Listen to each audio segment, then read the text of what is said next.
Hi, thank you for joining me today. This is a quick video for parents, adults, but mainly parents.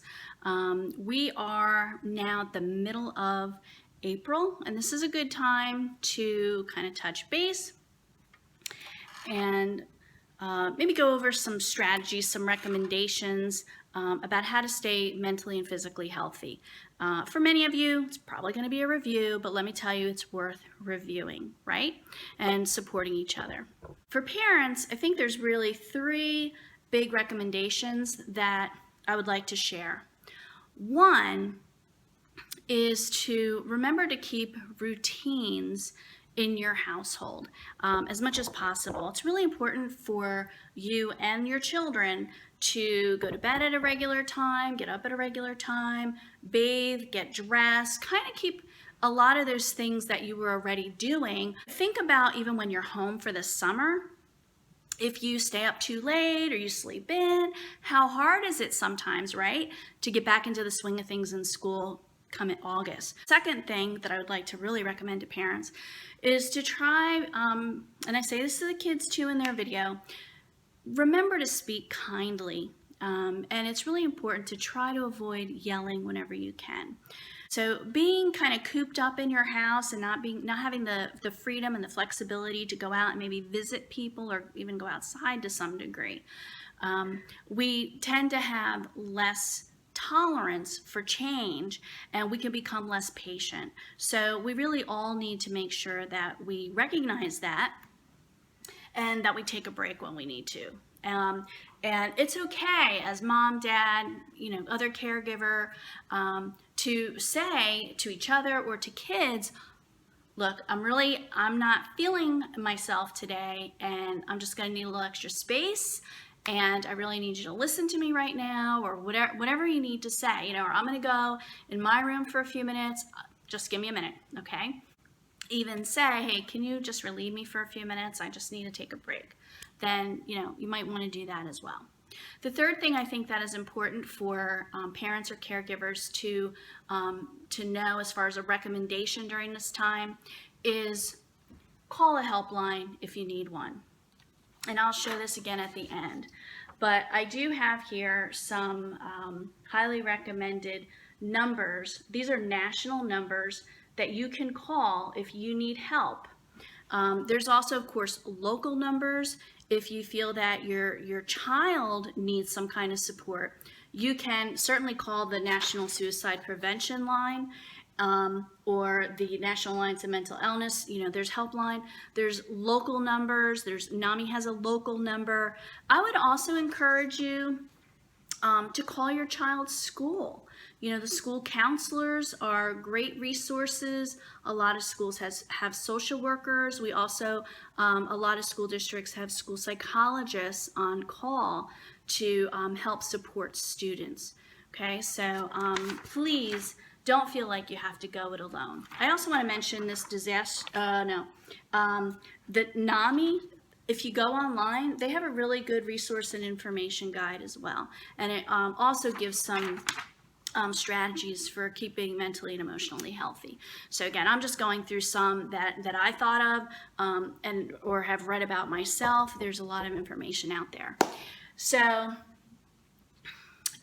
let me just start with physically, the importance of staying hydrated, not only, of course, for your kids, but this is for you, right? You need to make sure that your cup is full so you can help your child. If you're not feeling good or you're tired, you're hungry, whatever, it's going to be harder for you to be patient with your child, right? So you have to make sure that you're taking care of you first.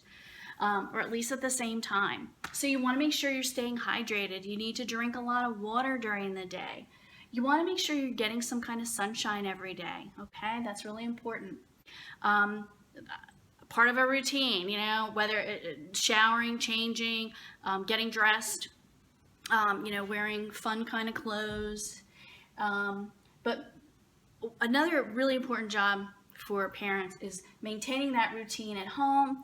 You might want to consider using visual schedules, which is like pictures, or helping your child come up with like a checklist so they can, read for 10 minutes, check, whatever that might look like at your house.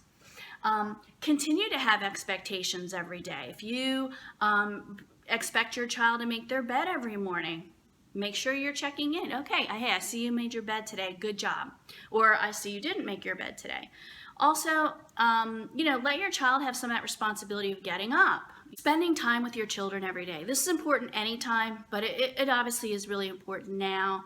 And it's going to be harder for you because you've got your child with you like all the time. It's like when they were babies, right? And when you're playing with your child, it's important to give them eye contact, to show your interest. I was actually walking at a big park, keeping my physical distance, just this week. And I was walking behind a little boy, and his mom was talking to a friend behind the little boy, and the little boy was on a bike. And the little boy, I'm going to say he was maybe 5-ish. He was little, 4 or 5. And he kept saying, Mom, look at the squirrel, look at the squirrel. And I could just hear Mom just continued to talk to her friend. And I never heard her actually acknowledge what her son was saying about the squirrel. And he continued, Mom, the squirrel, okay? And I get it, we're all tired, and, I'm sure, maybe that mom needed that time, whatever, but that was just kind of an example of how challenging it can be. And we all need to recognize that these are challenging times. But gosh, sometimes we're the only ones that our kids have, right? So we need to find that balance. Take care of you, absolutely. And that socialization with that friend was really important, but just make a quick comment to the kid. Oh yeah, I see that squirrel, cool. Staying present. Now this is really important for you, and it's certainly going to trickle down to kids, especially high schoolers, is you don't want to ruminate over things that you don't know. So don't waste a lot of mental energy thinking about, oh my gosh, when are the kids going back to school? I know this is hard, especially if really even if you don't, but especially if you work and you've got to think about childcare or after school care. But it's not going to help you right now. You're not going to have answers to what the future holds. And that kind of goes hand in hand really with limiting news exposure. A relative that I love very much who, her husband likes to have the news on pretty much 24/7. And that was really dragging this person down into a depression. And she was able to set limits with her husband. But so you don't want to be ignorant. Of course you want to know what's going on, but you don't need to have the news on 3 hours a day or anything like that. And it's not good for your kids to hear that, and it creates all this anxiety. So we just want to, set some boundaries on your news exposure. This is another important one. They're all important, but try not to do too much. Sometimes, especially like if we're home, right? We're not usually home maybe. And so we think, oh, I've got to do this, and this. And you can get really uptight, say by the middle of the afternoon, thinking, oh my gosh, I didn't do this, or I didn't get this done, or I didn't get this done yet, or I still have to do this. Again, that's not helpful. It's also not good to model that kind of behavior to your child, right? You want to, and again, nobody's perfect, so we're all have good days and bad days. That's a big one. I'm finding that even like doing work at home, I'm reading something that I have to read for work, and then it makes me start thinking about something else, and I'm like, whoa, I got to come back to this. I also want to mention another thing for helping your children is, especially for younger children, but certainly for all ages. Sometimes your kids are going to express things to you, but they're not going to be able to really describe or name their feeling. A lot of times kids only know like the basics: happy, sad, mad, glad. And it really helps to develop their vocabulary and their emotional vocabulary, to teach them words like frustrating, disappointing, positive words like, wow, you must have been proud doing that, or you were really creative coming up with that new song, or something like that. But especially like feelings right now of frustration, of disappointment, not being able to go to school, not having contact with friends or special teachers. discouraged, maybe even depressed, certainly sad. Might find you and your kids might find that some days you feel happy for part of the day. Ooh, this is kind of nice, I'm home, right? And then the same day, a little bit later, you might be like, like just feeling not right because you're really missing that social contact and that intellectual stimulation. It's important for you to name their feelings if they can't, but sometimes just stroking a child's arm, touch them on their shoulder, something like that. Just make them feel good, help them feel connected. Taking pictures, laughing together. Maybe having, a little joke time, a family joke time. My kids all went through different phases where they were really into jokes, or if you're a creative parent, or you can go on the internet, but laughing together, giggling, that's really important as well. And I know that this is a really difficult time for so many people for so many reasons. I'm fortunate enough to, for instance, not be living in poverty. I'm not in a house by myself. I'm not caring for another human being. So I know I'm fortunate in a lot of ways, and I'm very thankful for that. And I do want to convey that as educators, we do miss our students. We do hope for the best for our children and their families.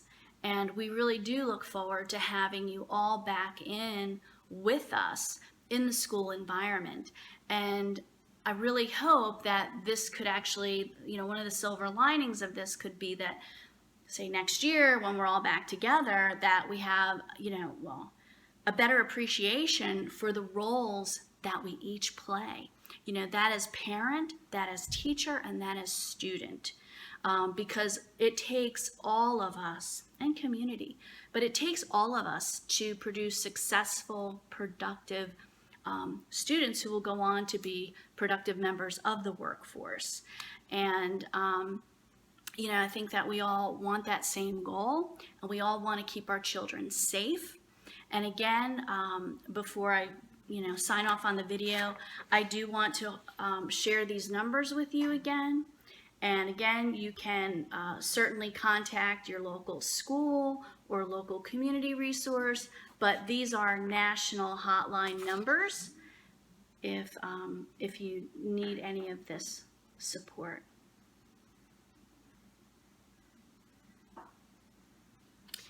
Okay. Thank you for watching, and God bless.